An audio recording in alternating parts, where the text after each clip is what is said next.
Welcome to the Poor Man's Gourmet Kitchen, where we share gourmet recipes at a low-budget wonder. Now check this out.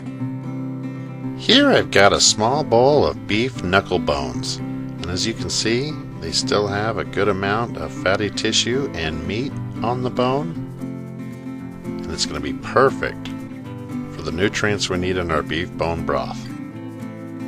Now for more flavor, I've got some leftover beef marrow bones that I used in my last video, so if you didn't get a chance to watch that, be sure to check it out. But I highly recommend roasting at least half, if not all, of your bones to make your beef bone broth. I also have some leftover scraps that I cleaned off of the bones before they were roasted, so adding these to our broth will add some real nice flavor as well.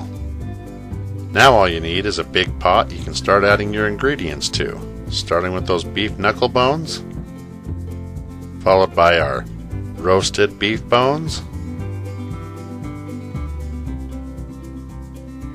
and of course all the fatty meat scraps. And now is a good time to add the water. And opinions vary with ratio. Some say 1 pound bones to 5 gallons of water, and others say 5 pounds of bones to 1 gallon of water. It all depends on how much flavor you want in there. And once you add it to the stove, you want to immediately crank up the heat. Then add your other ingredients, starting with an onion,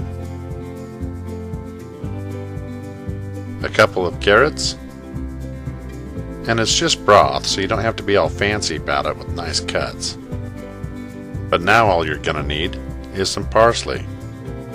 Now you can season with salt if you like, but I'm just showing you how to make a real good beef base, and covering with the lid will bring it up to temp faster. And as you can see, we're getting hot. And if you take a good look down here at the side, you'll see that bubbly foam starting to emerge. You don't want this in your beef bone broth, but it's real easy to remove, and I showed you how to do it in my chicken broth video. Just swirling the spoon like this will push the bubbles to the sides, and you can easily ladle them up. And if you haven't had a chance to watch this video yet, you might want to take a look at it so you can have some different options and other ideas for different stocks. Back to the beef broth, I usually push the pot to the back burner and let it simmer for about 12 hours and add water as needed. Technically, after 3 to 4 hours, you can start using the broth for other recipes. But as you can see, I've reduced from here down to here.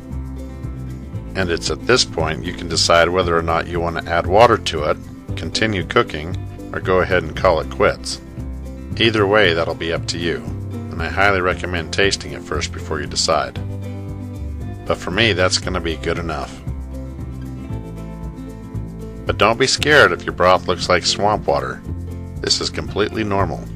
All you have to do now is set up a large sieve and another large pot in the sink and strain out all of the ingredients.